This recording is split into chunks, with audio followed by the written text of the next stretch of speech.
You're watching LA City View, Channel 35. This is our city and our channel.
Today is Tuesday, October 30th. This is a regular meeting of the Los Angeles Board of Police Commissioners. Before we call the roll, we will take a moment of silence. Once again, a gunman has entered a house of worship and opened fire. This time it was a synagogue in Pennsylvania where 11 people were killed.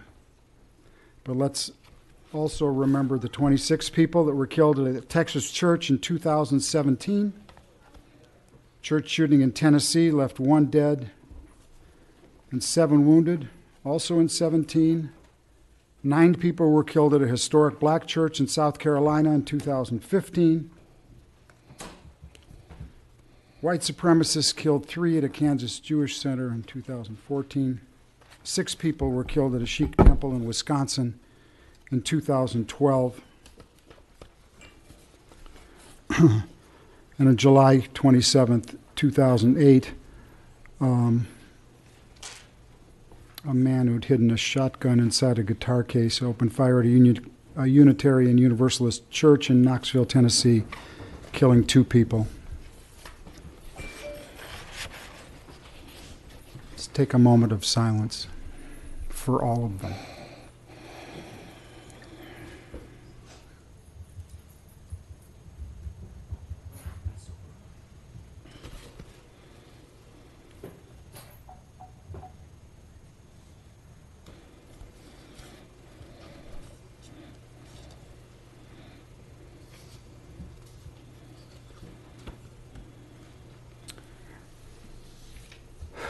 Madam Secretary, please call the roll. Good morning. Let the record reflect Commissioner Sobroff, Decker, Figueroa Villa, and Goldsmith are present, and we have a quorum. Okay. We will not have the election of Vice President today. We're going to wait till all 5 commissioners are here. Commissioner Decker, Okay. Welcome. Good morning. Good morning, everyone, my fellow commissioners and Chief Moore. I'm truly honored to be here today and to make some brief opening comments. As many of you know, I've spent my career working in our criminal justice system and with law enforcement. And the ideals this system is built on, equality, fairness, and dignity, are some of my most deeply held values. So it's a special privilege for me to join a group of people, both law enforcement and community members alike, who are dedicated to these same ideals and who are working together to ensure that these ideals are reflected in how our police department serves and protects our fellow Angelenos. I especially want to note my gratitude to both Mayor Eric Garcetti for nominating me to the commission and the members of the Los Angeles City Council for confirming my nomination. As the mayor and city council made clear to me during my confirmation process, they have very high expectations for this commission. They see our work as vital to a well-functioning city that meets the needs of its residents, and I fully intend to meet those high expectations.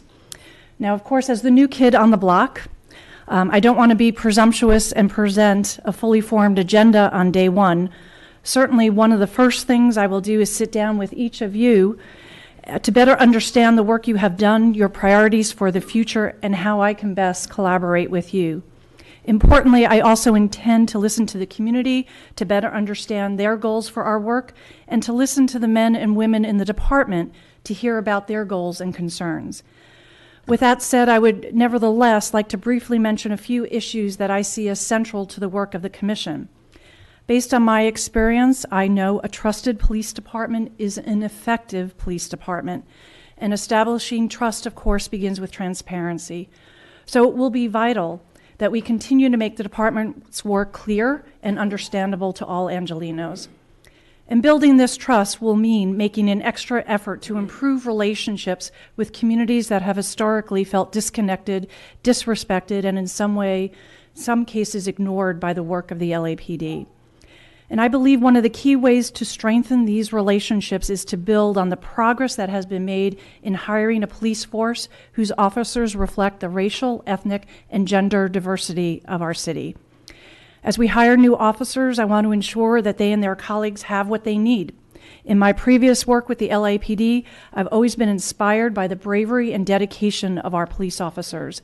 They put their lives on the line for us every single day, and the least we can do as commissioners is ensure they have the resources necessary to do their jobs safely, effectively, and on behalf of the community. This should include updating many of the department's technological systems. It's crucial that our officers have state-of-the-art technology to fight crime, improve public safety, and protect the public's privacy. As a former member of the United States Department of Justice, I'm also deeply committed to achieving the goals set out in the DOJ's 21st Century Policing Report. Finally, I want to recognize the critical situation we face with homelessness in our city. Let's be clear that not having a home is not a crime. And although homelessness is not traditionally a police issue, the LAPD does have a role to play given the seriousness of the issue that we as a city face. And as the department offers its support for a solution to this crisis, we must do so with a profound sensitivity to the depth of the need and the complexity entailed in offering an effective long-term help to homeless Angelenos. To my fellow commissioners and to Chief Moore, I want to say how much I have admired and appreciated the work you have done for this city. To cite a few of your recent examples, you've brought body-worn cameras to the LAPD and established clear and consistent policies governing the public release of these videos taken, and also the videos taken from police vehicles. You've established forward-thinking policies and training programs that update the use of force and importantly include de-escalation efforts. These have been critical to the advancements for this department, and they've enhanced transparency and demonstrated a high degree of responsiveness to the community. And Chief Moore, I'd like to say that I'm especially glad to be working with you again. As Deputy Mayor, I had firsthand experience of your work ethic and your dedication to our city. I was always impressed by your willingness to try new ideas and new approaches in an effort to better protect public safety. And one specific example that comes to mind in illustrating these points is your work in addressing the DNA backlog of rape kits. The department and the city were able to successfully address this backlog problem in large part due to your leadership. You worked diligently to identify every aspect of the problem, then developed and implemented the plan to solve the backlog. You never minimized the problem. To the contrary, you were very open and transparent about it, and you provided exemplary degree of clarity at each stage of the department's effort to address the problem. And it was your openness and clear lines of communication that established the community's trust in what you were doing, and they became very confident in the department's work on this issue. So I look forward to partnering with you again to continue this sort of transparency and trust building on every issue we are presented. This will be crucial to the further success of this department. We should all be rightly proud as members of this city of the tremendous strides the LAPD has made towards constitutional policing and being a model of constitutional policing for our nation. A key to this progress has been the civilian oversight exercised by this commission. It has been strong and independent, and because it has, both the public and the officers of the LAPD can be confident that our work is open, fair, and in the best interest of this city. As someone who's dedicated her career to upholding the principles of justice for all, and just as importantly, as a proud resident of this city, I'm deeply committed to upholding this tradition of civilian oversight and building on our common legacy of progress. Thank you very much, Mr. President. Welcome. Thank you. Let's move to item number 2. Madam Secretary, are there any consent agenda items with... Okay. On the consent... Are there any consent agenda items where there are no public speaker cards? Yes, sir. There are no cards on 2E, G, H, I, J, K, L, N, and O. Will you say that a little slower for me? E, G, H, I, J, K, L, N, O. Okay, I'll move approval of those items. All in favor? Aye. Okay, let's go to 2A. Okay. Public comments on 2A. We have one card on 2A. We have Mr. Herman.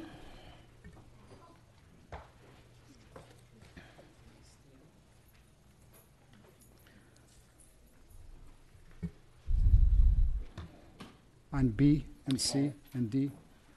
On 2B, we have Adam Smith, Michael Novick, and Mr. Herman. Okay. Okay. And Mr. Herman on 2C. Okay. Relative of personnel expenses, while we attended the budget meeting, I and Michael Moore, we were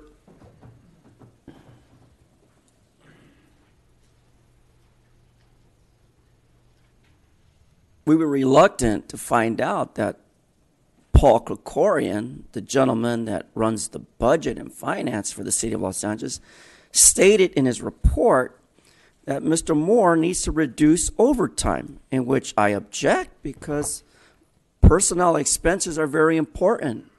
While the rank and file works so hard to battle the problem, or it's not a problem, it's called a crisis of homelessness, we need them out there to patrol and protect. Mr. President, the speaker's off Yeah, topic. off topic. Let me sort of read it to you. Right, okay? it's dealing If with you can't- if you can't read it. expenses, This is Steve-o. about a specific expense. So you want to Correct. go on that specific expense?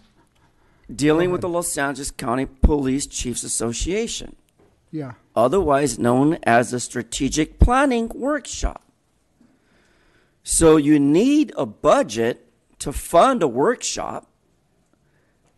So how can I be off topic when all I'm trying to do is get the rank and file paid for all their overtime? So you're off topic to again. So reduce- let's take your comment on number B, please. Go B? ahead. B. BB? Yeah. B. B. Oh, let me stay on topic.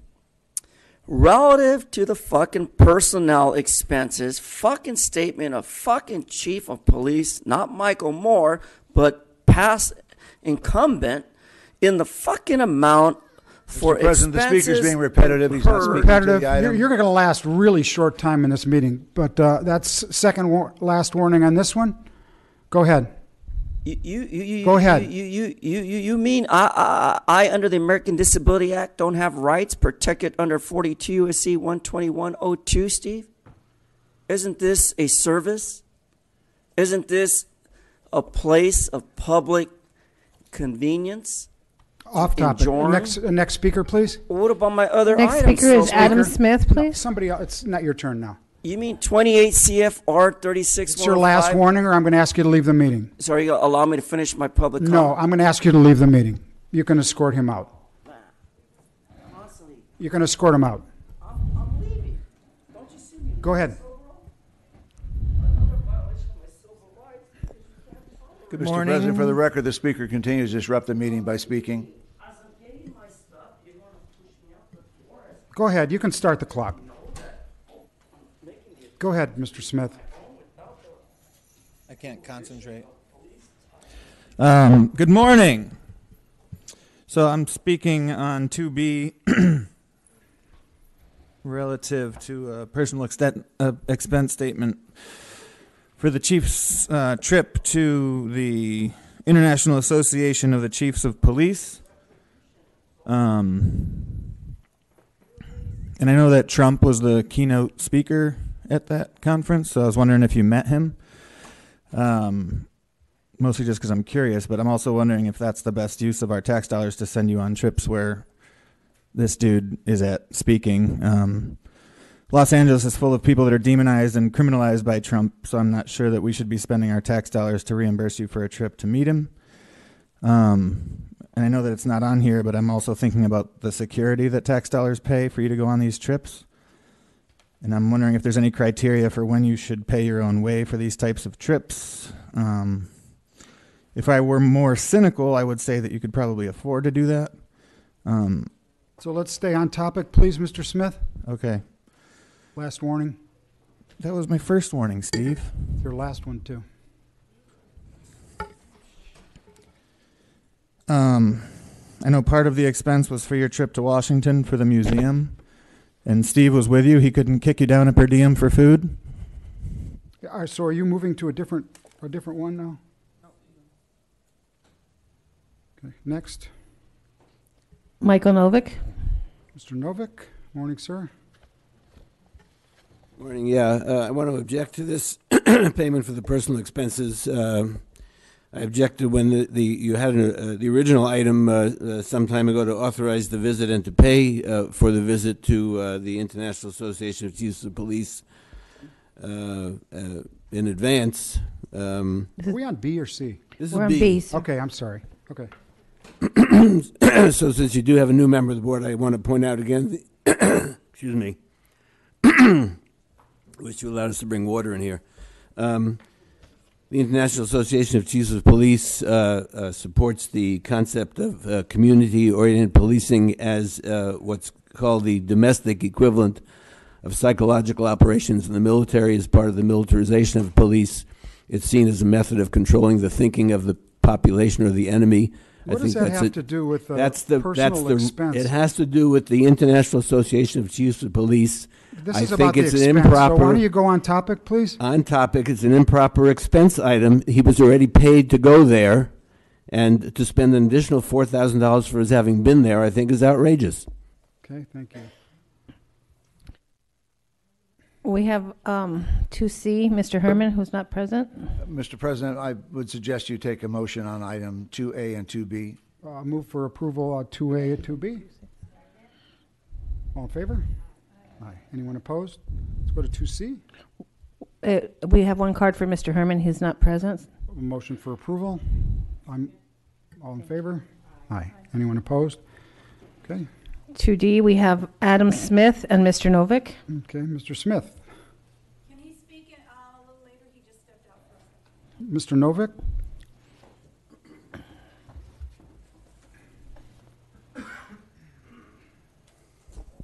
Yeah, this is a relative donation of $170,000 from the Los Angeles Police Foundation to benefit the Task Force on Violent Gangs. We've objected repeatedly in the past to grants from the Los Angeles Police Foundation because of the conflict of interest that Mr. Soboroff is involved with the foundation that sends money to the Police Foundation. And I want to point out again that this week alone you have, I think, over $300,000, which is nearly $250,000 coming into the LAPD on top of their budget. I challenge the members of the board once again to tally up how much money week after week is being donated by various foundations to the police department on top of its regular budget. And I think it's inappropriate. I think that the board should reject these funds and urge these foundations to put the money to better uses, such as job training, housing, education, community uplift. I think this particular one, since gang violence has been reduced substantially, is particularly inappropriate, and I urge you to reject the report and reject the money. Thank you, sir. Mr. Smith? This is, we're on 2D. Me too. I'm wondering what the audit process is for this. Just kidding. I'm assuming, of course, that there isn't one because it's a donation. And why would anyone need to audit free, non-taxpayer money? There's so much data that the Stop LAPD Spying Coalition has put out on why predictive policing programs like PredPol and Laser are so harmful for this city. Want to stick to the topic, or you can give this speech during public comment, Steve. But why not stick? This is my 2 minutes. I'm speaking to the $170,000 donation going to. Speak to. You don't know what I'm speaking about because you're not letting me speak. Go ahead.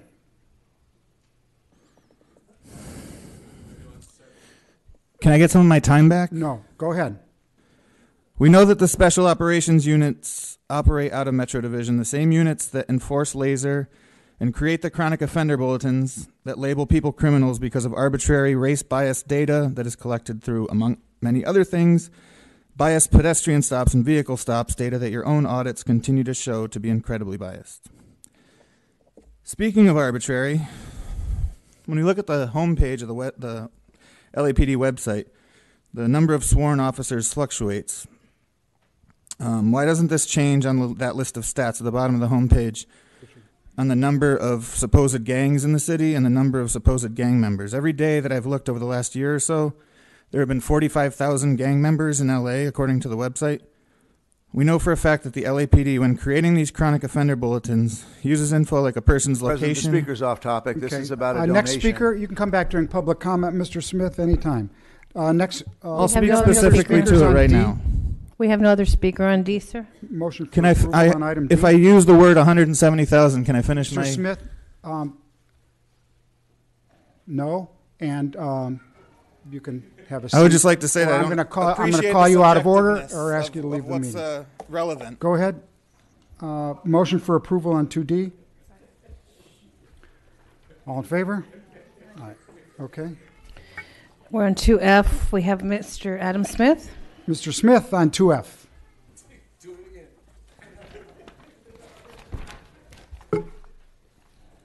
So as we saw with the other consent agenda items, if no one was here to question these donations, all of these consent agenda items would simply be approved. Every week, no discussion, no debate. Move to approve, seconded. All in favor? Yes. This donation is for an office trailer. I'll try to stay on subject here. Be good. An office trailer valued at $50,000, and it comes from Brookfield Residential. A person might think, well, Brookfield Residential sure loves and appreciates the LAPD. Or one might think that Brookfield Residential, that bought Playa Capital, the parent company of the Playa Vista development, for $250 million in 2012, might love and appreciate Playa Capital's former CEO, Steve Soboroff. Well, I'm not here to accuse you of anything, Steve. The optics on these donations, and this one specifically, are terrible. And for that reason alone, it should be rejected. Thank you. Any other speakers on this? No, sir. I'll move approval of 2F. All in favor? Aye. Anyone opposed? Okay. We're on 2M, sir, and we have 16 cards. Okay. We have Paula Miner, Marcia Steinberg, and Jeremy Levinson. Paula Miner.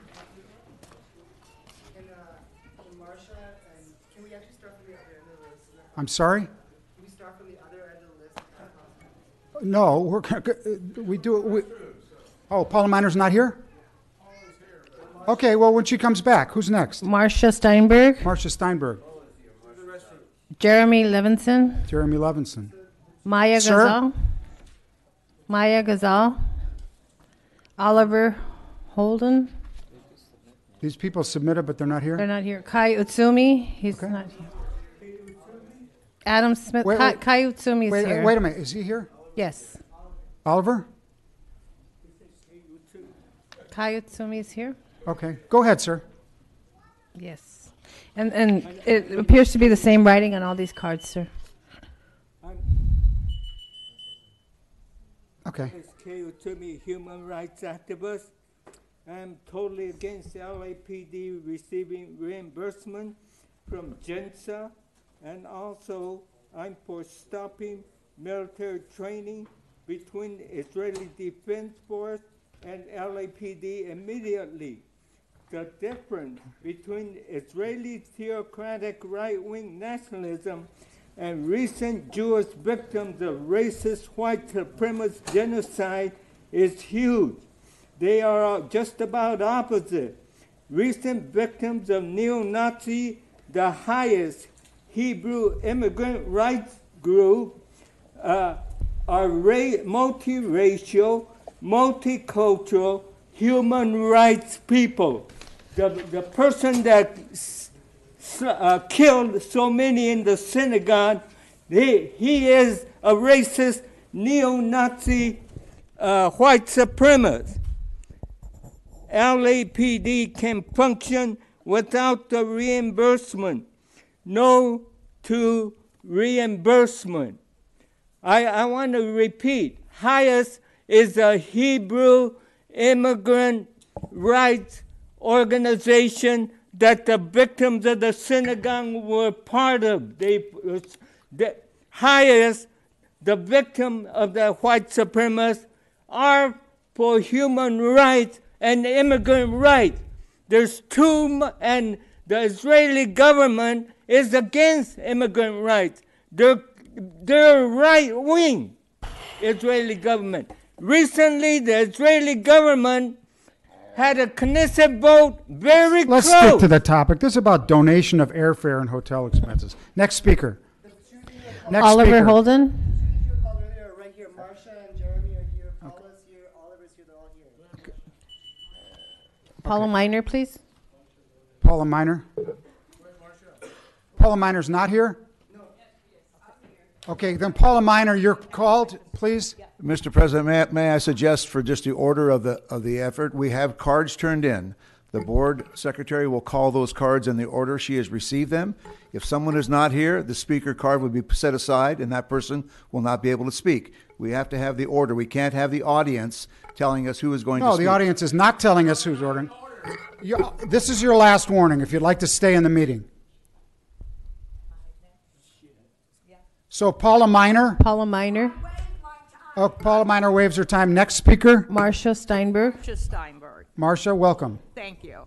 I'm here with the Jewish Voice for Peace contingent, and I'm here to really ask you all, why is it that the city of LA, which has this tremendously liberal reputation and which holds itself out as a justice type of place, would want to do business with Israel?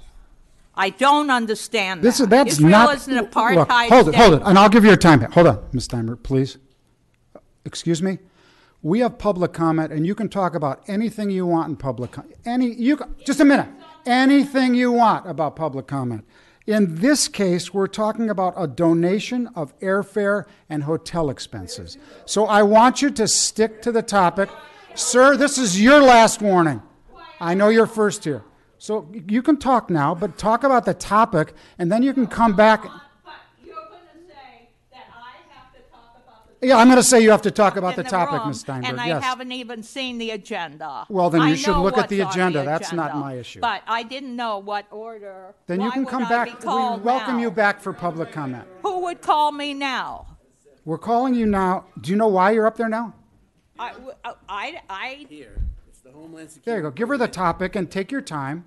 In fact, I'll start your time over, but speak to the topic, and then you can come back and give your opinions about All right, other I'm things going later. to relinquish my time on this topic. Okay, then come back during public comment, and you can say the other stuff. That's coming up in a few minutes. I'm sorry, I'm very hard of hearing. That's okay. During public comment, come back. Yes, I We'll, will. we'll put your card in for public comment, and then you can speak your opinion on any of these other issues. Okay? Thank you very much. The next speaker on 2M is Jerry Levinson. Mr. Levinson? Welcome, sir. Hi. I'm just here as I'm a graduate student, a UCLA graduate student, and a medical student, and I'm just here with regard to the donation for the Jewish International. Yes, sir. I just reject. I'm here speaking on behalf as a Jewish person. I think that this is not an appropriate use of resources. As a Los Angeles resident, I don't think it's an appropriate use of resources. This organization and other organizations are using Judaism for ends that I reject. As a graduate student who studies policing, I think there's plenty of other issues that resources should be spent on very locally and things that need to be reviewed here, not elsewhere. And also as a medical student, I think that attending to that we need to pay attention to the harms that are being done by different security things that are being in the name of security around the world, including in Israel, including here, and that those harms should be the focus, and finding organizations that are committed to reducing those harms, limiting those harms, is how resources should be spent. Thank you, sir. Maya Ghazal. Next. Oliver Holden. Mr. Holden? Morning, sir. So I'm here to speaking about the donation from JINSA, Sure. which I object to. The reason for that being that JINSA is a right-wing organization that funds and organizes exchange programs between the Israeli military police complex, and that here in the States, the integration between domestic policing and military surveillance and incarceration tactics that have been deployed against an occupied population in Palestine. Sir, I'm going to is ask you to deeply come. unethical, and I'll ask you to come back during public comment to talk about your opinions about those things. This is just about the relative to the donation of airfare and hotel expense. So the other and stuff, it'll be just a couple minutes. And therefore, I object to this donation. Okay, thank you, sir. Adam Smith. Mr. Smith, we're on number M. You keep objecting, but the reason that people are rejecting this donation is for the substance of why it's being donated. So I think we should have the right to talk about why we think that this donation should be rejected. It's not like some guy is donating $5,000 to pay for like candy for the LAPD. Like, there's a reason behind our rejection of this, and we should be able to speak on it. That's the whole point of being able to give public comment on these consent agenda items. You're the president. You should know about this. Although I don't know how much longer you're going to be the president now that the new woman's here. Anyway, reject this donation. There's absolutely no reason that the LAPD that uses words like community policing and partnership and accountability should be sending a commander or an assistant chief, like Horace Frank here, to Israel to train. Israel is terrible. I don't think I need to tell you that.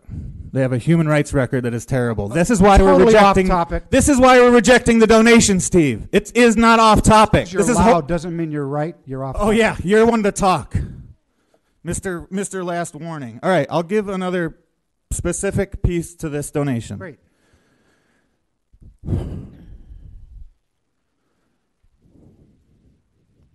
Kids are being slaughtered by this army. The same age as my daughter. Nonviolent protesters are being killed by this army that we're getting our cops trained by, that we're exchanging info with. Your PR machine can pretend that the LAPD isn't trying to be an occupying army, but when you're taking part in these deadly exchanges with an apartheid state that is literally... Next speaker, please. The next speaker, Audrey George. Ms. George. Followed by Carol Francis Lyons. Steve, I think you should hand over the gavel for this item to somebody else because you clearly have a conflict of interest. I object to you accepting this donation, and you are a supporter of the Friends of the Israeli Defense Forces, which makes you, which makes it obvious that you have a conflict here, and that's why you're objecting to all of our comments.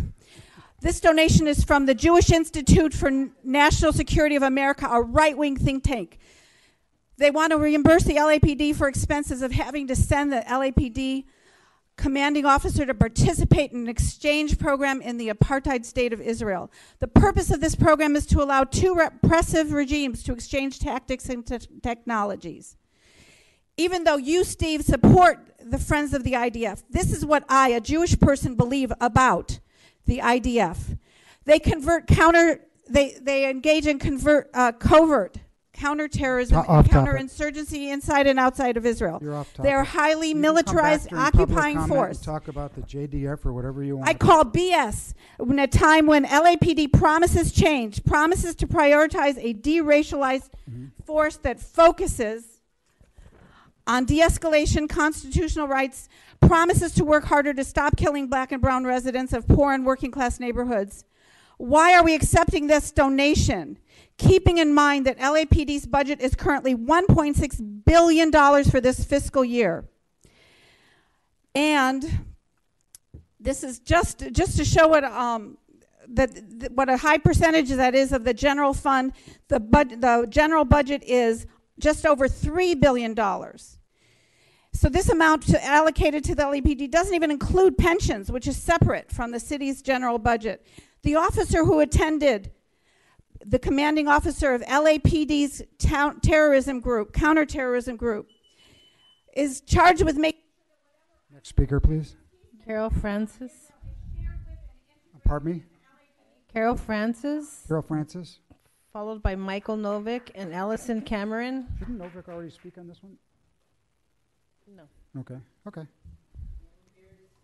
Against Morning. receiving any donations from any part of any supporters of the state of Israel that is trying to get the LAPD to be modeled after and trained by the Israeli forces. I've been to Palestine twice. I know I have seen that it is based on hatred. It's based on teaching their people in their forces to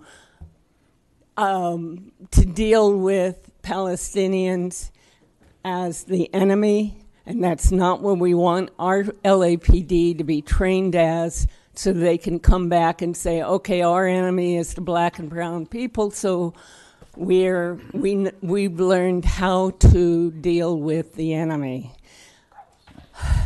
I am just very upset that the police commission can shut us down when we speak of why specifically. We have Jewish Voice for Peace here speaking specifically on why we should not. Sir, will you put your put that down? It's blocking the camera. Okay. We have somebody from Jewish Voice for Peace. So you're not going to put it down? Are you or aren't you? Is this cutting into my time? No. I'm sorry. Well, I mean, you. No, I'll give you back your whole 2 minutes. Will you let me take care of this, please? Thanks. Okay.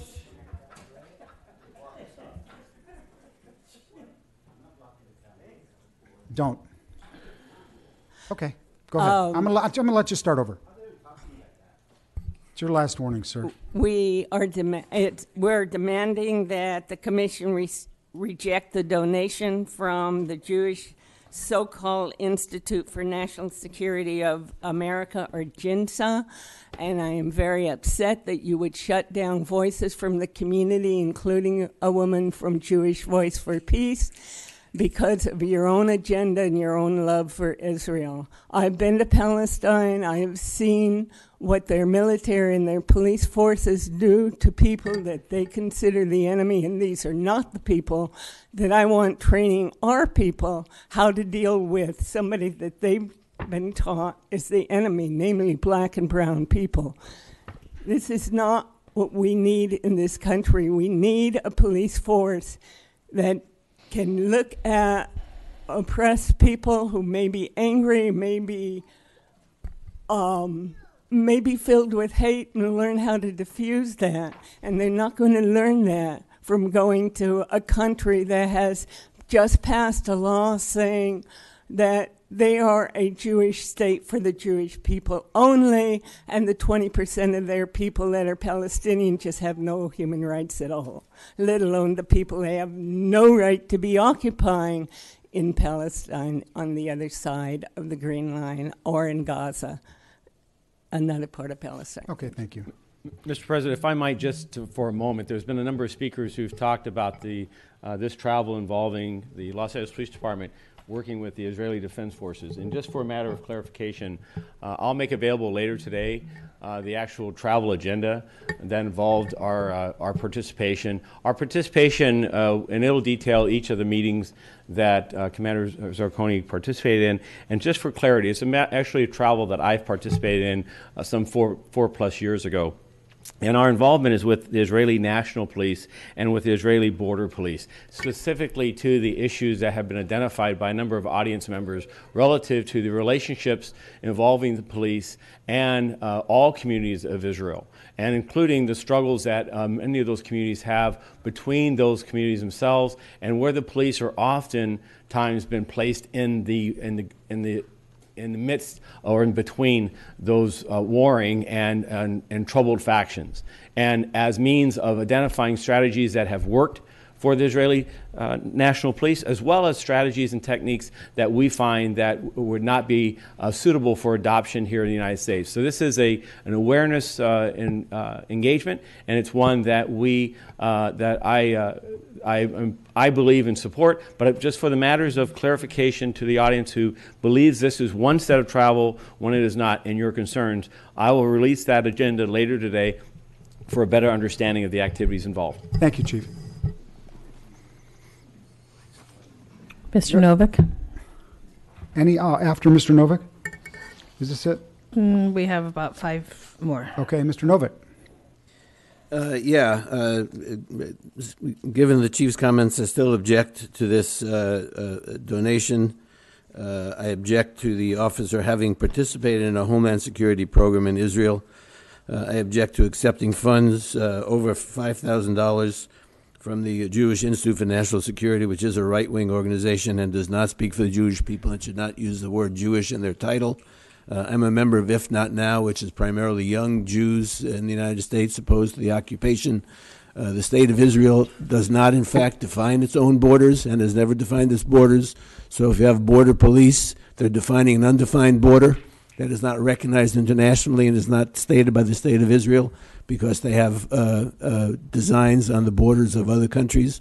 So I think it's inappropriate for the Los Angeles Police Department to participate or to have participated in such a conference.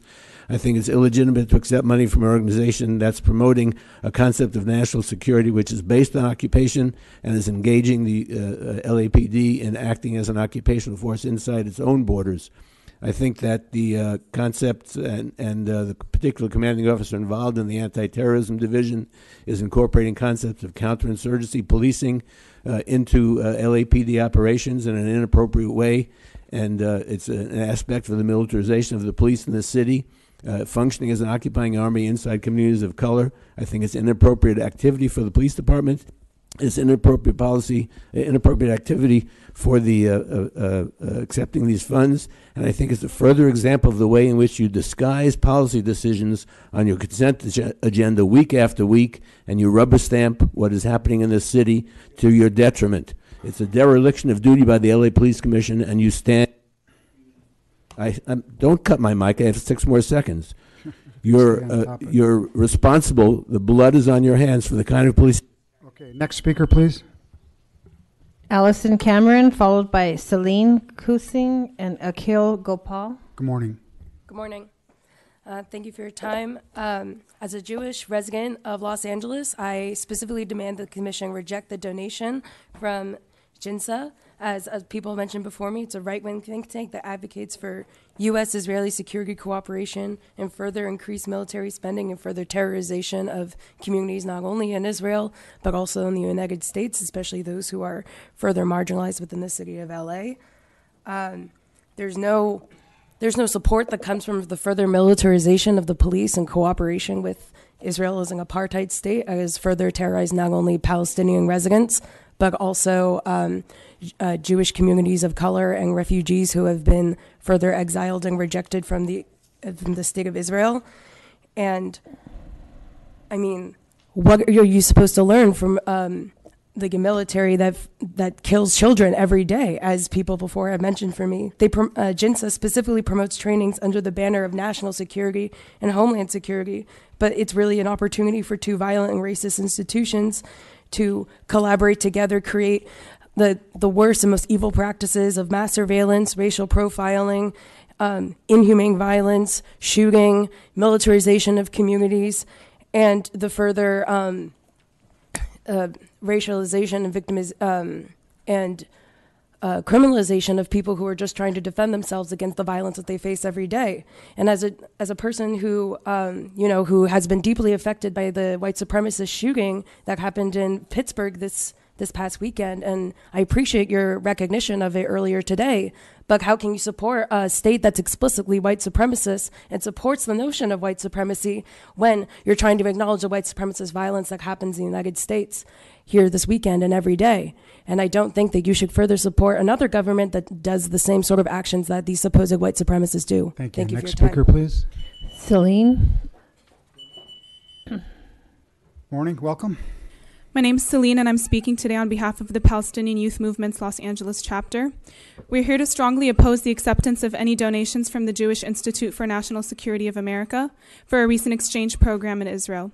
These exchange programs have been contributing to the militarization of police in the United States, violently suppressing any dissent from marginalized communities, and developing advanced technologies of mass surveillance and racial profiling, all of which intentionally harm our communities.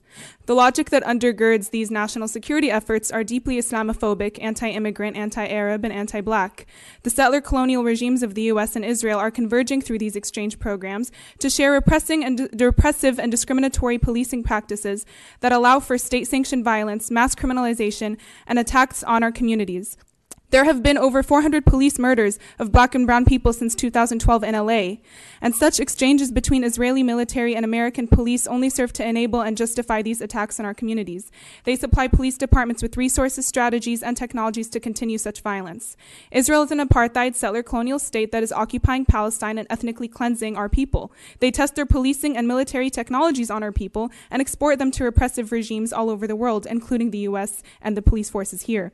The Israeli government has assumed a worldwide role in enforcing limitations of freedom of movement, policing of communities, and undermining people's struggles for justice. And while framed as an opportunity for the U.S. law enforcement and LAPD to learn policing strategies from a closely aligned democracy, the reality is that, in fact, these trainings with an occupying force that deprives a population of human and civil rights.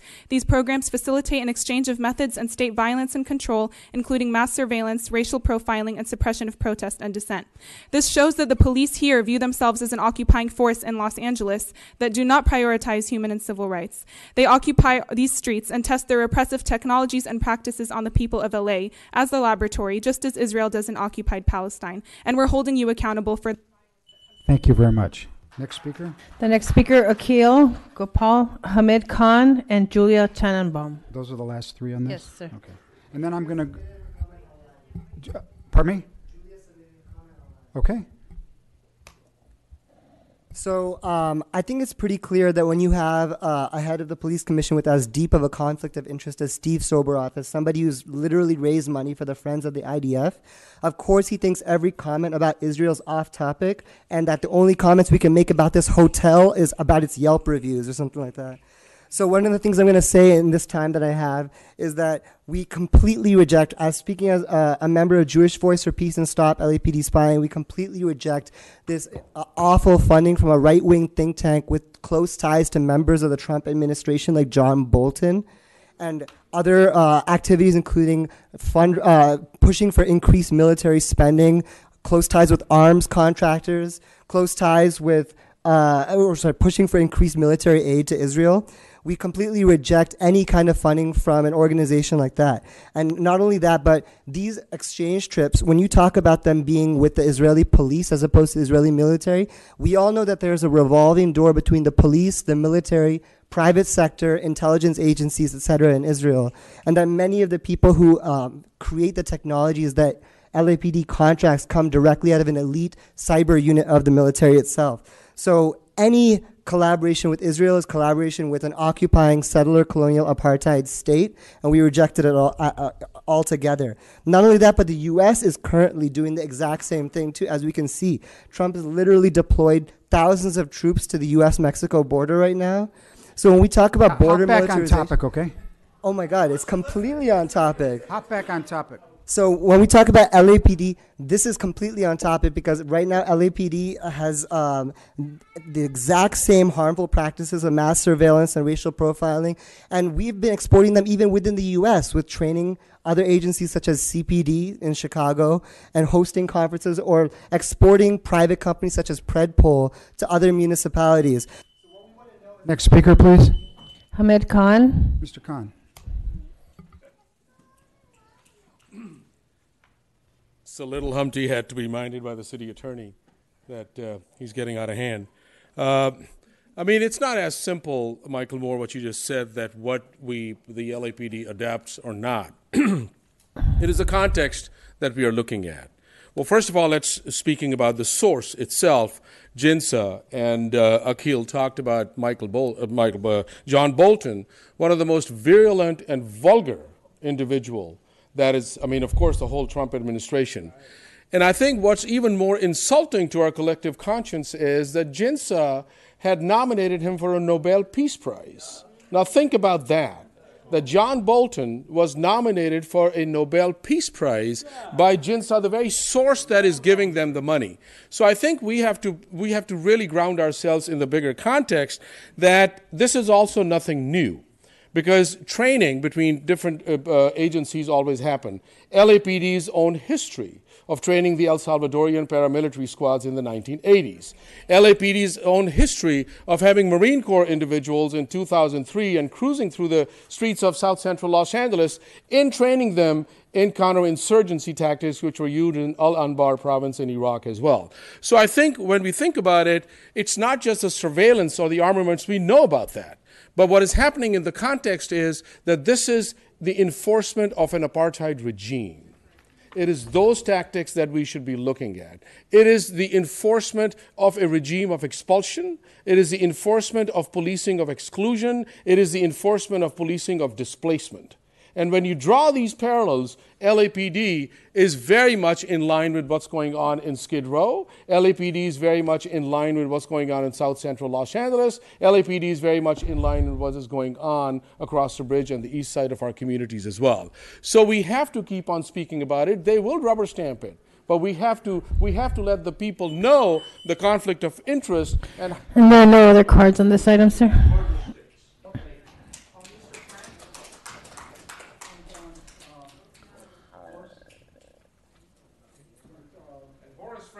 himself was there to be trained on drones. You don't get peace by promoting war. Chief Frank, we're going to invite you to the table. The commissioner is going to ask for a couple questions the commissioners may have in regards to this issue of this travel and nature of the training that's provided or orientation. I'm going to ask you to leave the meeting, sir. I gave you a final warning. You can leave the meeting. Leave the meeting. You need to be fucking minded like a little You child. can leave the meeting, sir, and you continue. Fucking city attorney had to go tell you that you're getting out of hand. You can leave the meeting, sir. Fuck off. In the history of the creation of Israel, Sir, there have been Jewish let's let this. Okay. You can leave the meeting, sir. We'll see you later. Yeah, thanks for coming. Okay, Mr. Frank. The Stein game. Sir, this is your last warning.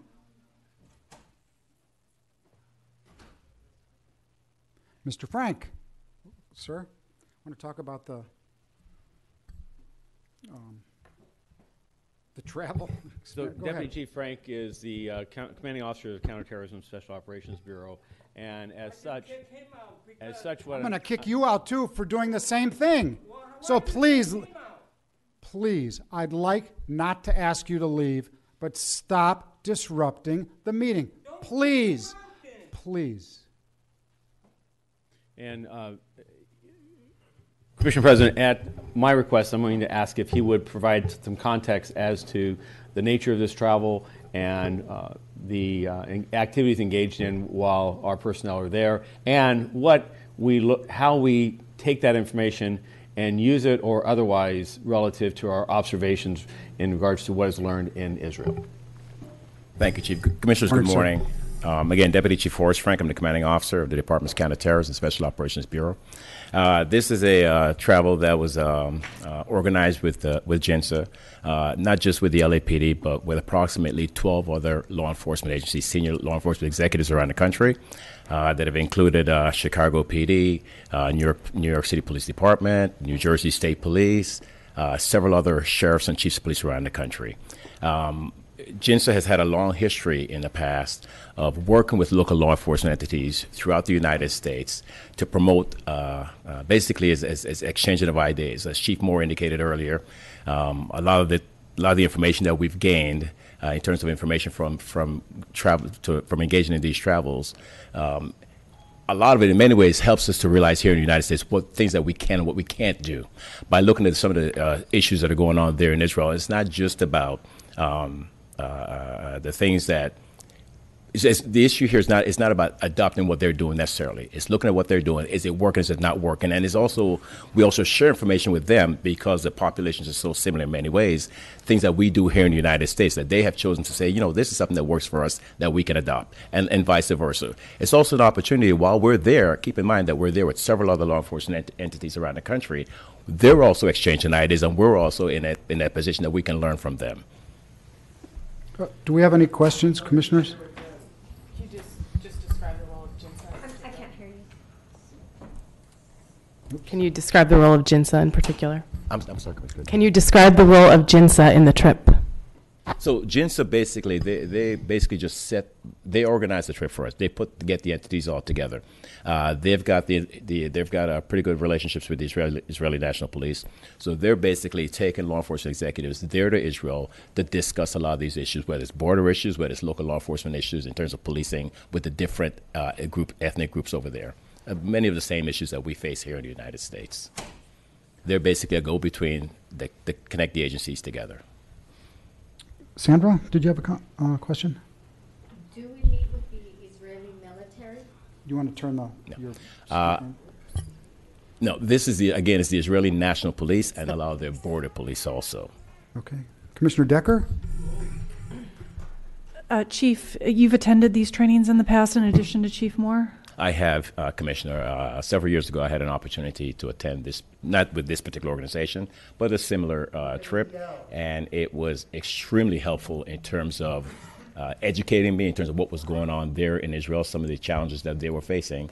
A lot of the challenges that we face here also. Now the next question it becomes how do we look at what they're doing that we can incorporate and the things that they're doing that we clearly cannot do here in the United States because of different rules and playbook that we have in our possessions. But attending this training has assisted you in helping the department in protecting our city? Oh, absolutely, Commissioner. And it also helps me from the standpoint of knowing, it gives us a perspective from the standpoint of knowing this is something that we clearly can't do and helps us in terms of why we can't do it. It also gives us the opportunity to explain to them why we can't do some of the things that they're doing. But from my position, absolutely, Commissioner, it's helped me in my role. I'm sorry, Chief. Can you just explain in what ways it has helped the city? Not that you've made a decision not to accept some of their training, which we understand it's a different country, different laws, but in what ways has it helped the department? I think that would be helpful for us. Well, one of the things is when it comes to incorporating the ideas of other individuals. I had an opportunity to go to a briefing involving one of their community briefings with some of the Palestinians, this Palestinian organization that they were dealing with, that they actually had over there in Israel. When I listened to the briefing that was going on between the two groups, it really solidified for me, for one thing, something that we had felt here in the United States overall, that these groups are always, there's this animosity. And while there may be disagreements, clearly there was avenue for discussion that we saw going on there. And to be able to bring that back and tell our own counterparts, hey, we may not always agree on certain things. But we see the way things are going on in Israel, and if they have the ability to be able to sit there and discuss certain issues, clearly we're in a position here in the United States that we can do the same thing. And to be able to use those two examples when we're dealing with our own counterparts here is extremely helpful. They shoot unarmed peaceful protesters by the hundred. He's leaving.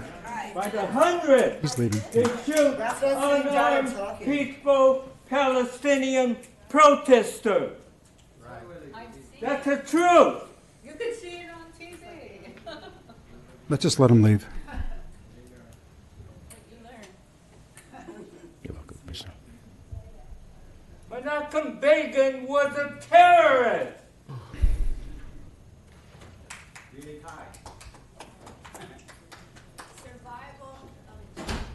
Okay, go ahead. Okay. Any other questions? Helpful, sir. Thank you. Thank you, Commissioner. We'll vote on this, and then I'm going to go back to I'm going to go to public comment for the lady that was here out of respect for your time.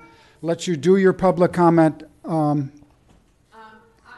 on up.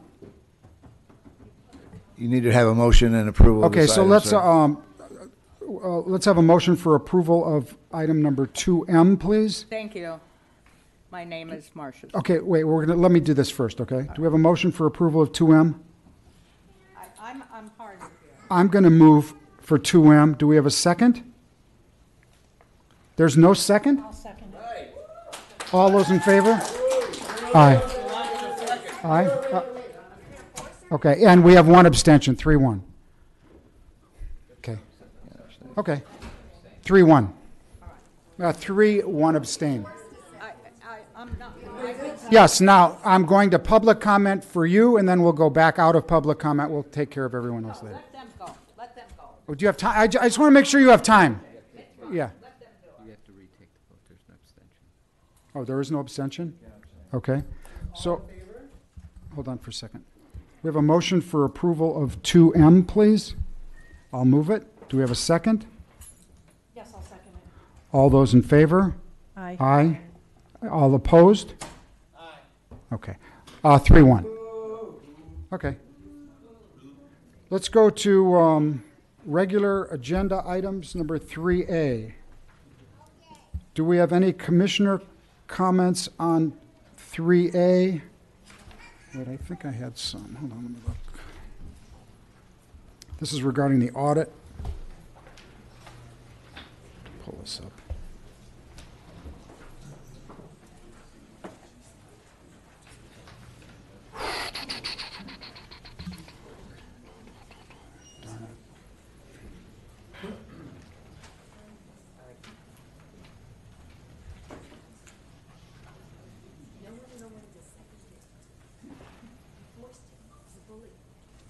Mr. President, do you want a Yeah, I just wanna presentation look from at- the department give on me 3A? Not yet. I just want to see if did anyone have any questions? I had a couple of questions, and I'm just pulling it up now. I'm sorry.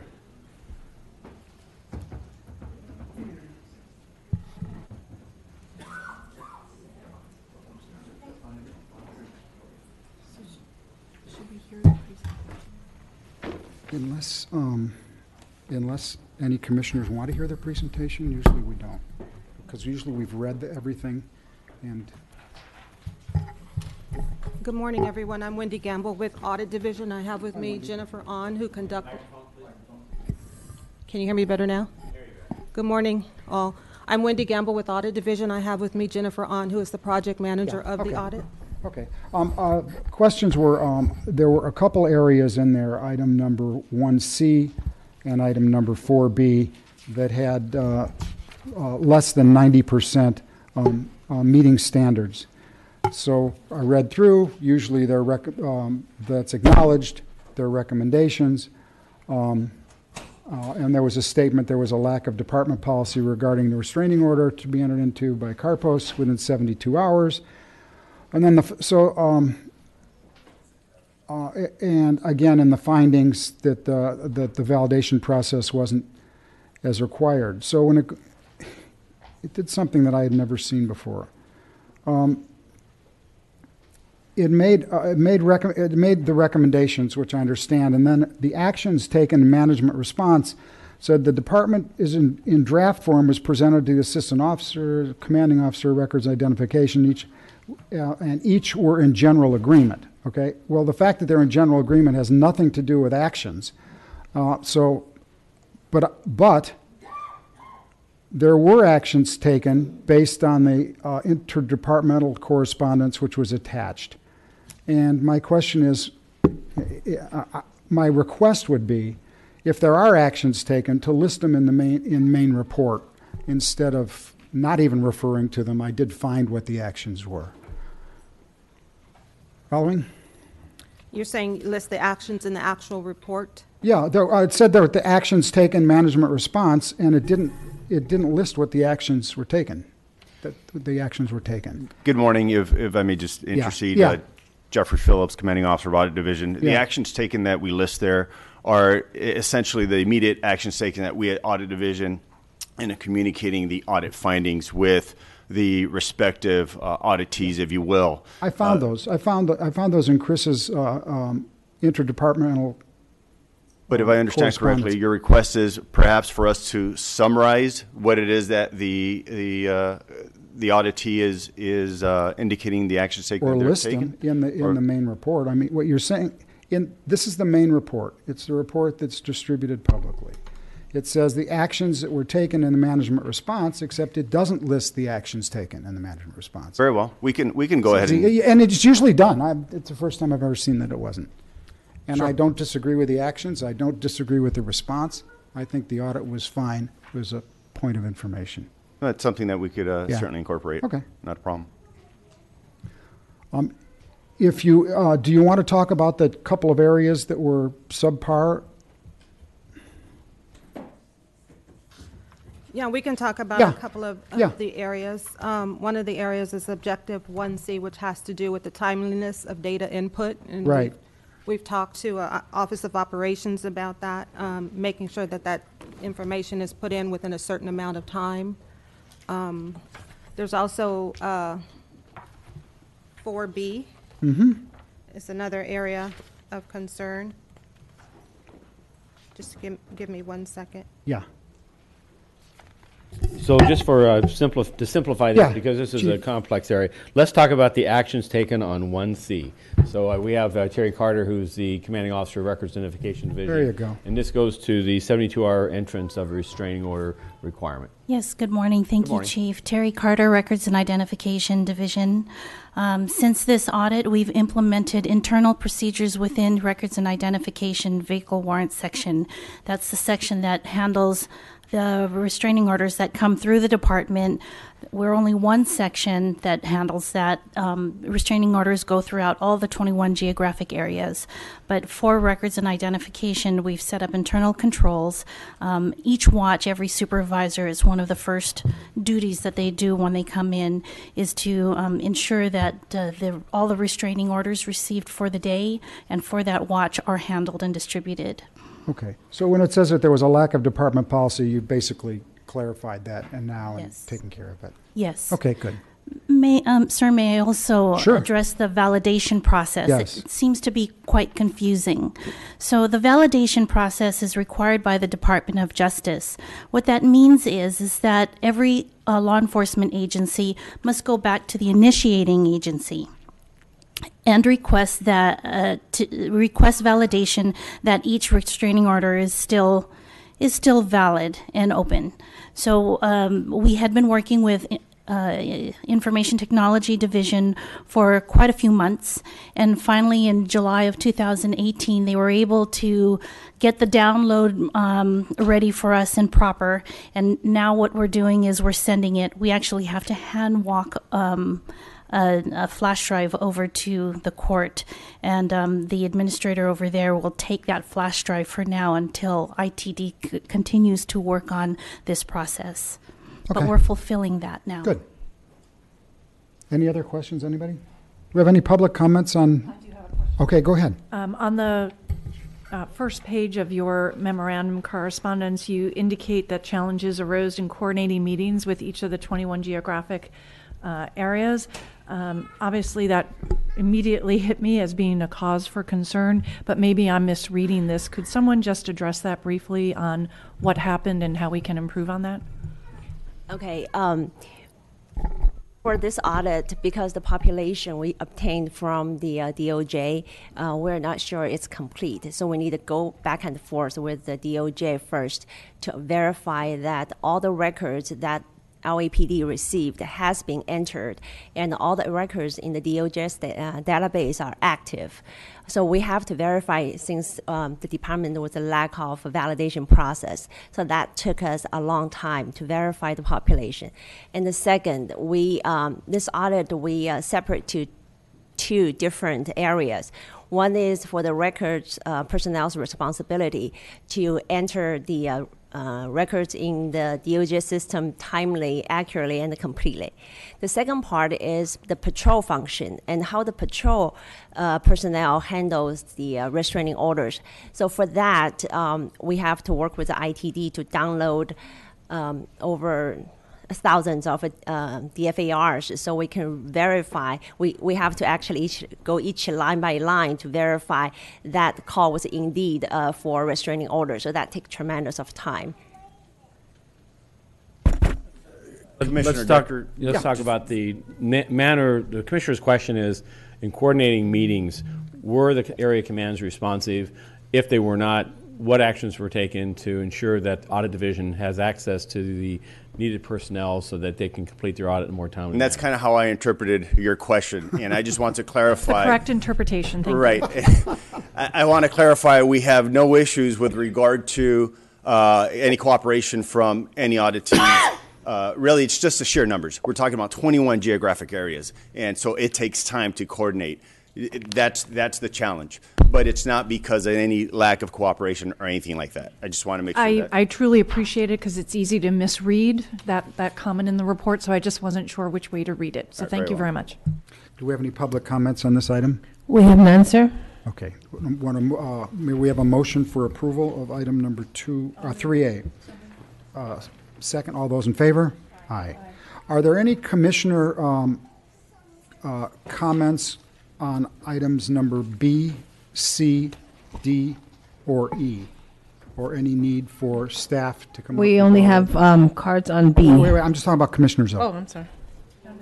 Okay, so let's, do you have any public comment cards? Only on B, sir. Okay, so let's move C, D, and E.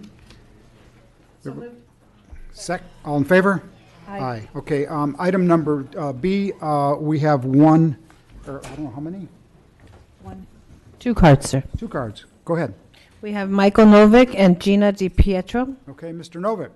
Yes, this is the report relative to the grant application and award for Homeland Security fiscal year 2018 Port Security Grant. Again, we're looking at the involvement of LAPD with the Department of Homeland Security. I think it's inappropriate. I think this particular grant is particularly inappropriate. I'll tell you 2 stories. Excuse me, Mr. Soberoff, I'd appreciate your attention. Okay, give me.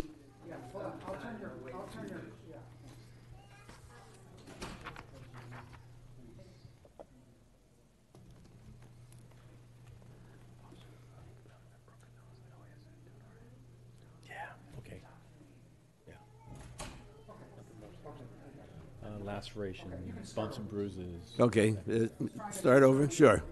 Thank you. Yes, this is the 2 things relative to port security and the Homeland Security. A few years ago, I was at a conference held down in the harbor that involved Homeland Security, the LAPD, LA Sheriff's Department, Port Police, Long Beach Police. They were trying to engage people in what they called port security. It turned out to be basically they wanted to create a snitch network of people in the harbor area. See something, say something. But the concerns of the people down there were 2. They wanted to know what the city and the police had to do, and had any plans for dealing with a possible terrorist incident or a natural disaster in the harbor. And basically the answer was there was nothing. The other concern that people had there was what the city was doing to deal with the problem of rat and roach infested containers, because about every 9 cargo containers that come in, only 1 goes out of the harbor, and the rest of them are sitting there creating a public health problem. The city had no answers for that. So I think if you're dealing with security in the harbor, that's what you should be dealing with, not this fictional Homeland Security. The second story has to do with, I was part of Occupy LA. We had an action called Occupy the Ports. We went down to one of the Goldman Sachs facilities in the harbor to protest their role in destroying the economy of this country in 2008. And we were met with a tremendous amount of policing. Again, the Long Beach Police, the sheriffs, the Harbor Patrol, the Naval Criminal Investigative Service, every agency in the world organized under Homeland Security to try to prevent us from exercising our free speech rights to protest. I think it's inappropriate for the LAPD to be involved in Homeland Security, because Homeland Security is involved in counterinsurgency policing and promotes a view of people in the city exercising their free speech as potential terrorists and enemies of the state. And I think that's inaccurate and should be prevented.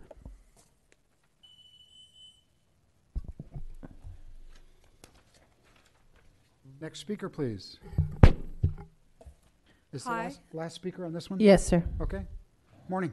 Good morning, Commissioners. I'm Gina DiPietro, and I actually did attend a Homeland Security meeting at the Port of Los Angeles, which coincidentally took place exactly 1 year ago today, on October 30th, 2017. It was the United States House of Representatives Homeland Security Committee. They met in the Port of Los Angeles to examine the physical security and cybersecurity of the nation's ports. It was an official congressional hearing. As stated by the chairman, Representative Michael McCall of Texas, and this is a quote from Michael McCall, it's a little bit lengthy, "America's port system is an industrial engine that drives much of our economic success. Currently, its seaports support 23 million in American jobs and 4.6 trillion in economic activity, or 26% of our economy. This year alone," and he's referencing 2017, "the Port of Los Angeles has processed over 6 million containers. The ports will only continue to remain busy as our trade volume is expected to quadruple by 2030.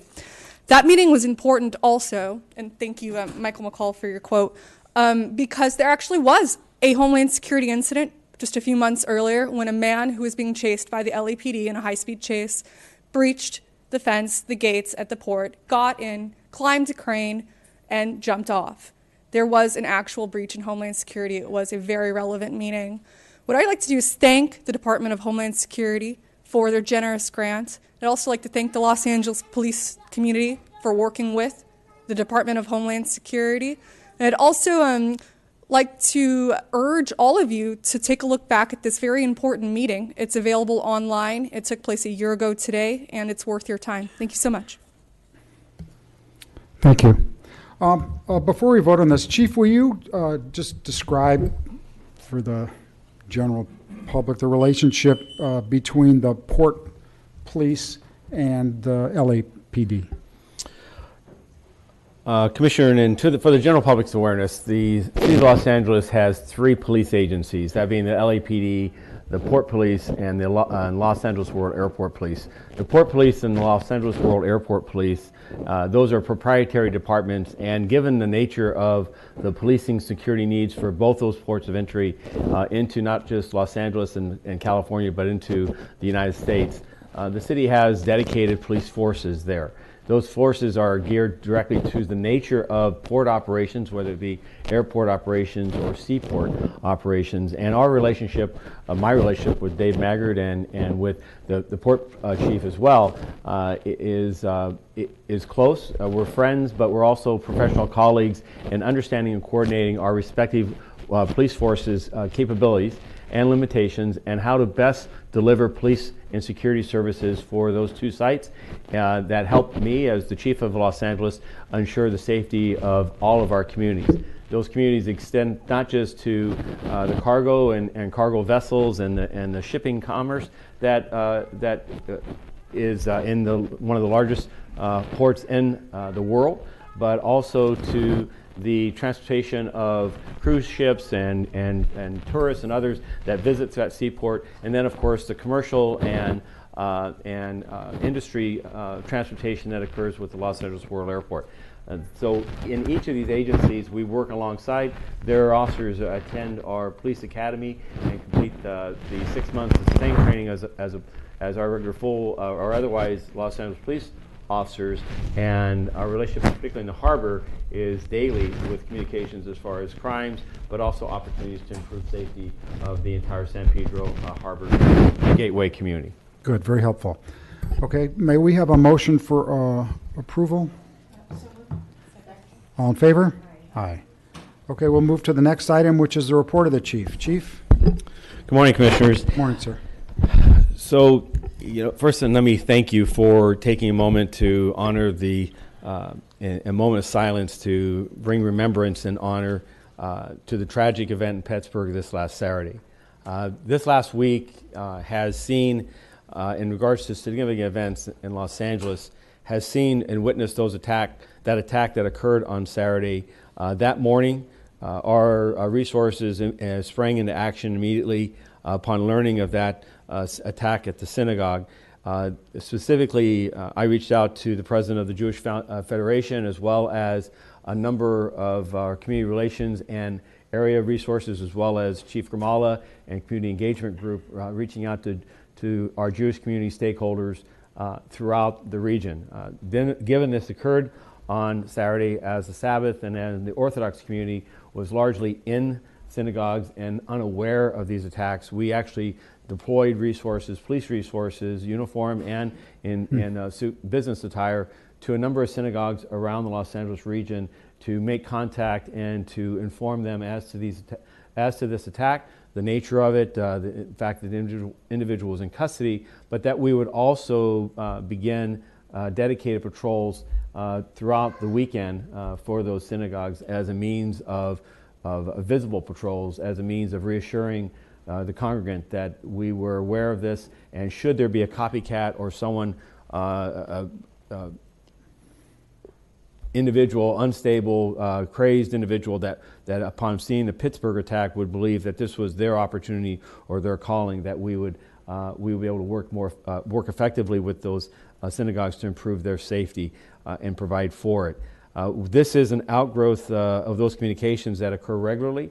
We meet systematically with our Jewish houses of faith in understanding and providing guidance as to how to what are the best practices for securing those congregations for the people who attend, as well as threats that could pose there.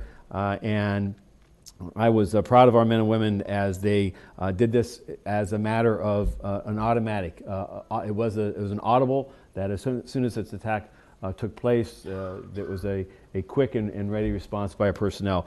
Unfortunately, it speaks to the fact that it's been all too well rehearsed because of the nature of the attacks. On Friday, I attended the Friday prayers at the Islamic Center of Southern California, where we spoke of this very issue of this divisive sense of time right now, where we have groups and individuals of far extremes and violent extremes that seem willing to come out today and make such attacks and cause such harm.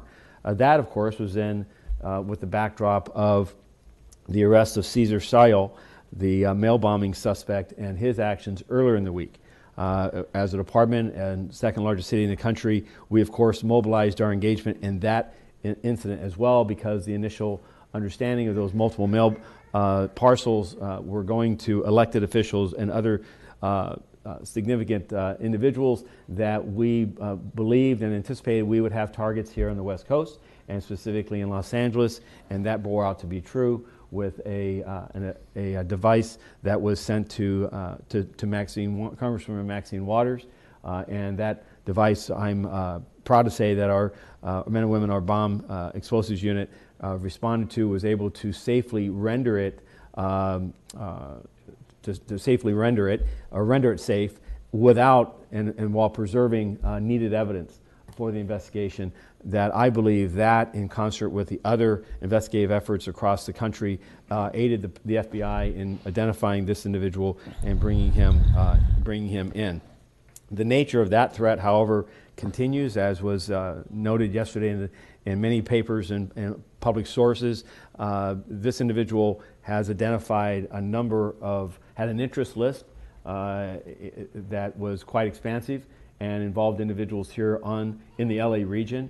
And in working closely with the FBI, we are aware of those individuals' identity, and those individuals are currently being reached out to directly by the Bureau to ensure that they're mindful that there could be additional packages or parcels in the mail, or there could be other potential threats while this individual's, however, now in custody. I am encouraging us in the media to respect the confidentiality of those names and identities in an effort to not bring further notoriety to the crazed actions of this individual. Those two actions there, of course, overshadowed really a week of celebration and of competition and of enjoyment in Los Angeles as we entered the second year in a row the World Series for the Major League Baseball. And while we were not successful in that endeavor, there were 28 other Major League Baseball teams that watched us play, as well as the Boston Red Sox. And I'm proud of the actions of Deputy Chief Regina Scott, Assistant Chief Bob Arcos, Assistant Chief Garmola, and the entire team who worked in a multi-agency initiative with Fire, Department of Transportation, EMD, and the Dodgers organization to ensure that the 50+ thousand people who attended each of those games were safe and enjoyed a game despite its outcome. And that I'm also proud that on Sunday, the convergence of Major League Sports here in Los Angeles posed a unique challenge to Los Angeles and to LAPD and to public safety here. And I'm very proud also that the organization of our size and sophistication was able to ensure and work collectively with the Rams and with the Clippers and the Kings and the Dodgers and each of these major sporting events to ensure the public enjoyed them and was able to have a safe outing. I do have one question. Yes. I did read in the paper about two gentlemen that went to all 5 events, and I wonder if they were caught for speeding in between any of those events. Well, I read the same article as you did. I guess it was they had an alternate means of transportation that allowed them to do that. But I'm not aware of any. I'm not aware of any speeding violations. I'm sure they, as public officials, I'm sure they honored the rules of the road. Lastly, I want to just comment that these events with this mail bombing suspect as well as this horrific attack in Pittsburgh speak to public safety in the harshness that many times we look at Los Angeles and we don't often see this level of attack. And so people will ask and question why we engage in preparedness, why we engage in research and evaluation of the nature of threats that occur across the globe. And I think this weekend showed, and this last week showed why. Particularly to, for instance, what would cause a man to go to a synagogue and to attack a group of worshipers and kill 11 and wound 6 others. Part of our travels as we go about the country and about the world is to understand the nature of conflicts that occur in other parts and what some of that conflict how it can manifest itself, both in reality in those remote locations, but also in our own home base. And so that is one of the drivers that causes us to continue to reach out and learn and experience what others have seen in their existence. Lastly, this last week we had an LGBTQ forum, a Latino forum last night in Harbor Division.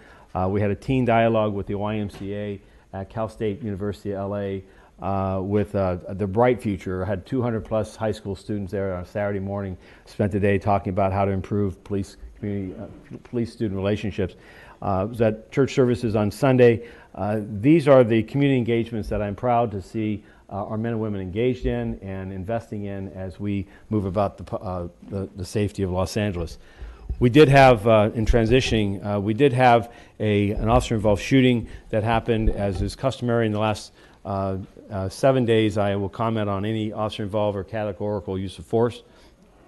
And yesterday in the Hollywood area, at approximately 9:15 in the morning in the 6300 block of Sunset Boulevard, at approximately 8:10 in the morning, uniformed officers from the Hollywood Patrol responded to a trespass suspect at a 24-hour fitness gym. They initiated a contact with an individual who was later identified as Albert Ramon Dorsey. Mr. Dorsey was in the shower area of that fitness club, naked, and had just taken apparently a shower. The suspect was uncooperative. The individual was uncooperative and became physically assaultive towards the officers as they attempted to handcuff him. A violent altercation ensued involving officers attempting to overcome his resistance. In the course of using miscellaneous physical force, they also deployed the use of a taser. During the altercation between the individual and these two officers, the individual obtained control of an officer's taser. He also punched and broke one of the officer's nose and forced the second officer to the ground and repeatedly struck her in the face with his fists.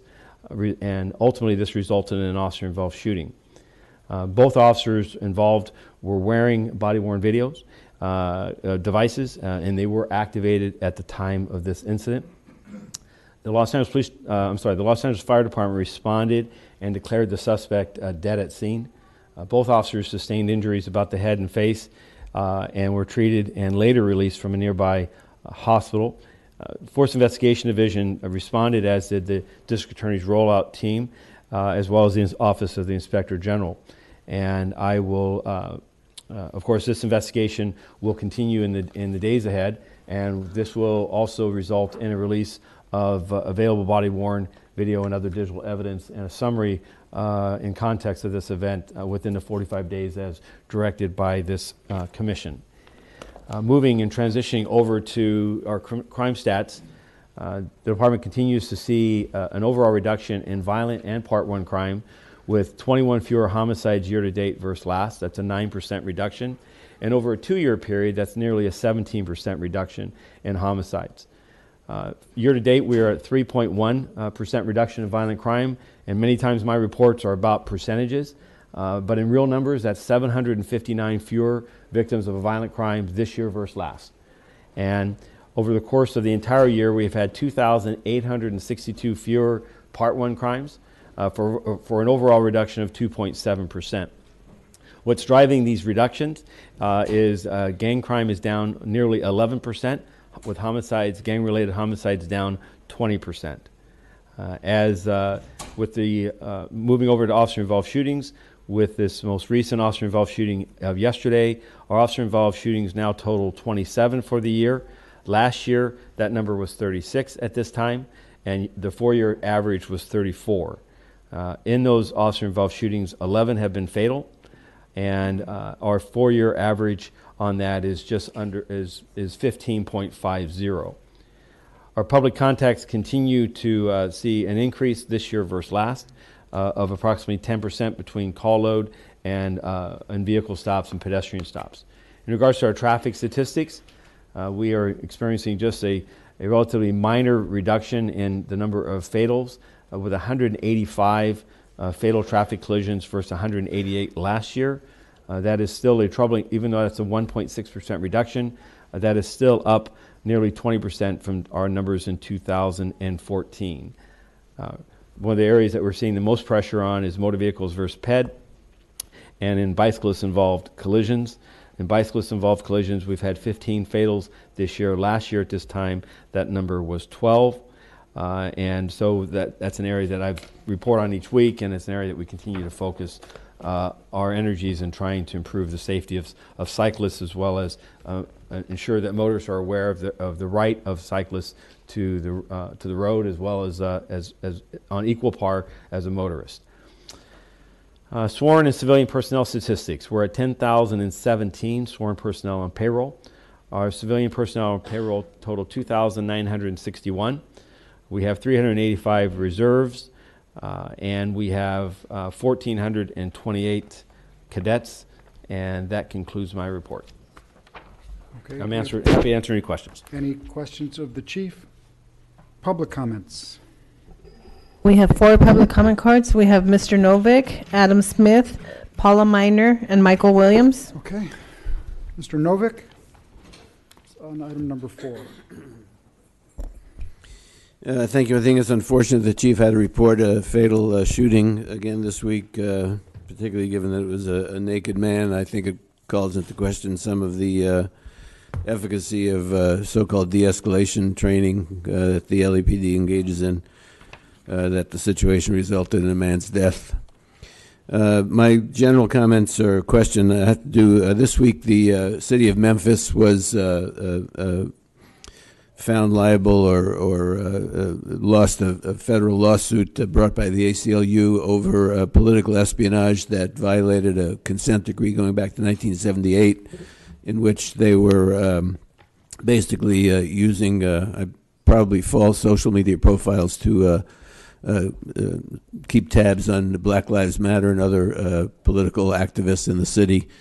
And I'm curious as to whether any of the consent decrees or the lawsuit that disbanded the Public Disorders Intelligence Division, LAPD's Red Squad, which was then replaced by the Anti-Terrorist Division, if there are any constraints on political espionage and surveillance of public protected political speech and organizing activities, such as when the LAPD infiltrated the Coalition Against Police Abuse years ago that resulted in that lawsuit. And I'm wondering what constraints there are currently against political espionage by the LAPD, and whether those are being honored either under the consent decree or the previous lawsuits, or whether we need to look at what LAPD is doing that might be violating those constraints.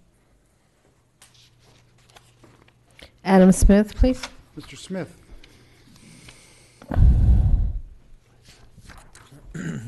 Good morning again. Chief, I'm glad you also, along with Mr. Sobroff, spoke about the massacre at the synagogue. I think, regardless of where we are, we always have to point out and speak out against white supremacist violence, regardless of who the people are that are perpetrating it. And I don't mean this with any hyperbole, but we're speaking about the security exchange between the LAPD and Israel earlier.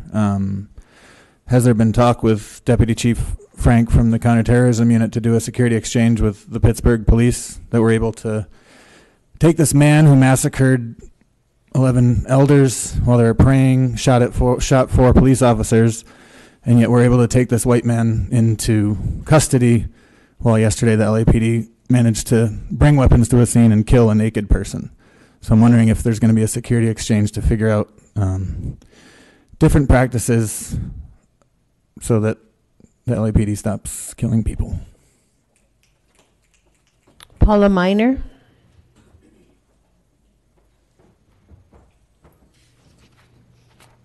Good morning. Good morning. I also want to comment on Chief Moore's report about the shooting in the 24-hour fitness on Sunset.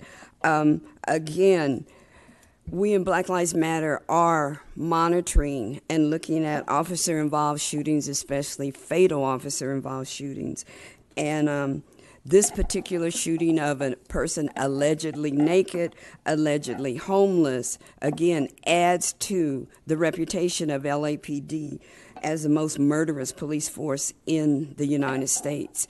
Again, here we talk about transparency, we talk about community awareness, but we need to talk about what is the policy on the street that maybe can reduce many of these murders.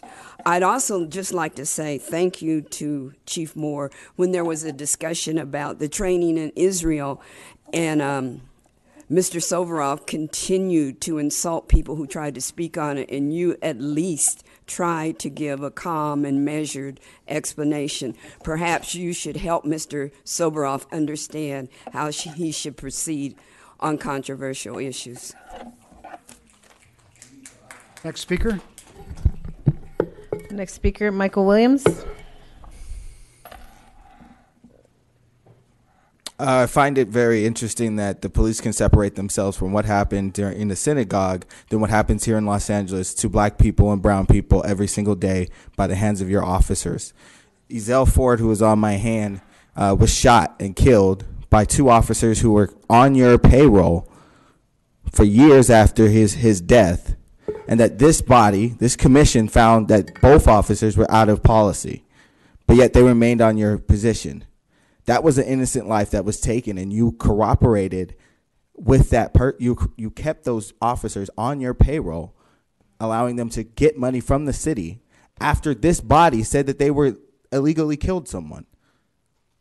How can you separate yourself from what happened to the synagogue when that person was innocently murdered and you kept those people on payroll? You also have and still have the person that killed Charlie Africa on your payroll, which in a civil case, they found that you were liable for killing another innocent man. How can you separate yourself from what happened to the synagogue when you have officers that have killed innocent civilians on your payroll, that your bodies, your courts that you're a part of, find that these people were innocently and wrongfully killed? How can you allow that? And how can you separate yourself from that person that did that thing in the synagogue and your officers that are on the force currently? I just don't see how you can give statements like that and not have the critical insight to understand that the police department does that to people and families every single month of the year in Los Angeles. You kill at least one person per month. And so you're complicit in the same thing that the man that killed those people. Next speaker, please. And we have one additional card. It's for Yvonne Michelle Autry.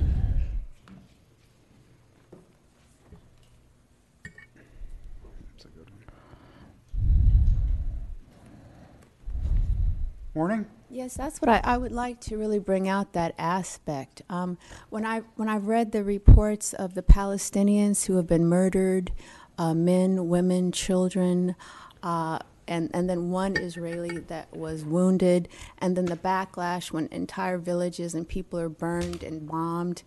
And then I can compare that to the black community, people of color that are terrorized and murdered by the police. But again, the Jewish or the Israeli life just matter. They matter.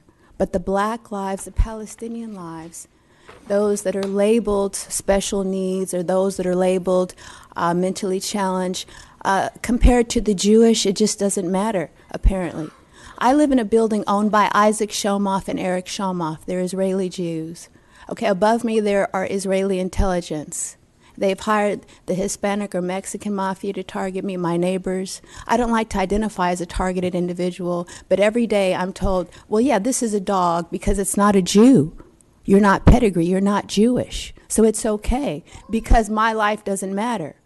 And every day I have to validate the fact that I've survived through the sexual harassment, through the use of the electronic weapons, through the sprays, the germ warfare. Okay, through the shots, I wake up, needle marks, experimental, right? These experiments are ongoing because we're not even considered human. Our lives matter. Your lives, if anything, do not, because you're perpetrating inhuman, most evil, asinine attacks on the innocent. And this is also a sacrificial ritual for, again, these low-level branches of the Illuminati. So that drives it home. Again, I feel for any loss of life. But we're living in this time so that evil that are in power, because you're losing power, you're targeting the innocent, you're sacrificing and scapegoating the innocent. Just so you know, some of us are still alive to tell what's happening here. And you're... Is that the last speaker? That's the last speaker on item number 4, Let's sir. go to public comment now. Public comment, we have 11 comment cards. We have, I believe you asked Oliver Holden if he wanted to speak again. Yes, Mr. Holden? Are you still here? Okay. Mr. Holden? You sure? Okay, thank you, sir. And then you asked Marcia. I think here? she left. She left, okay. Then we have Audrey George, Okay. Gina DiPietro, and Mr. Novick.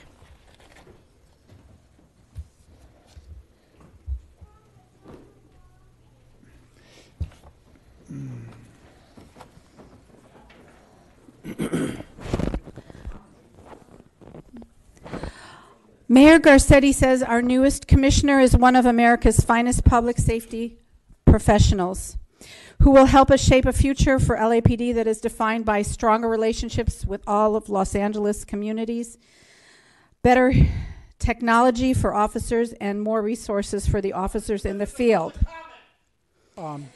who put themselves on the line for us every day. For the most part, these are not aspirations I share for our city. I can't help but believe that in appointing Eileen Decker, a former lead U.S. attorney and former deputy mayor for Homeland Security, the mayor is explicitly flipping us off and disrespecting the activist community that so strongly resisted his ability to accept over $420,000 from the Department of Homeland Security for its CVE program.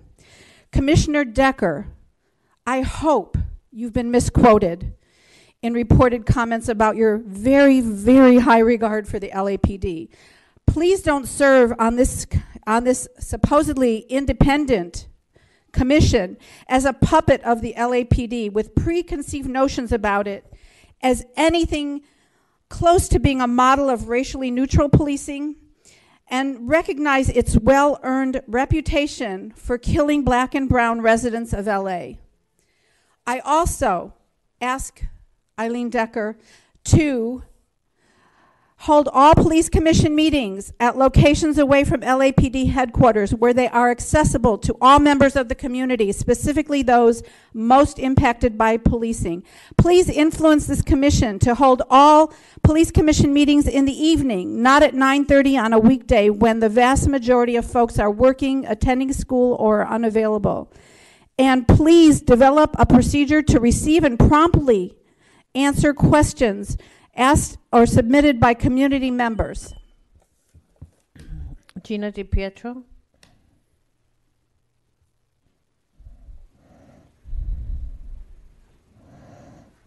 Hi, I'm Gina DiPietro, and I would like to humbly request that we immediately hire 3,000 more LAPD officers. We are in desperate need in the city of Los Angeles of additional police officers. I've called 911 a few times in the last year, and I've waited for a long, long time. And then it takes a long time for people to respond because they are prioritizing. And I'm scared living in Los Angeles right now. God bless us all. It is, I think it would be very helpful if we hired 3,000 additional police officers. We just don't have enough officers on the street. Also, in San Pedro, there's 3 years ago, it will be 3 years in February, Mayor Garcetti and Chief Beck said that they had 36 months to open the Harbor Division Jail. That was February of 2016. That's their own quote. It's from a Daily Breeze article. The quote is, the headline of the article is, LAPD Chief promises to reopen Harbor Division Jail in 36 months. Mayor Garcetti said the same thing. I would really hope that we are on track to reopen the Harbor Division Jail as promised by February 2019. Thank you so much, and I love the LAPD. I love you guys. Thank you for what you do. Next speaker. Mr. Novick? Sir, with a sign. Sir, with a sign. What's his name? Mr. Avalos. Mr. Avalos. John Avalos is his first name. Yeah, Mr. Avalos, it's almost your time to speak publicly. First name. It's almost your time to speak publicly. When that happens,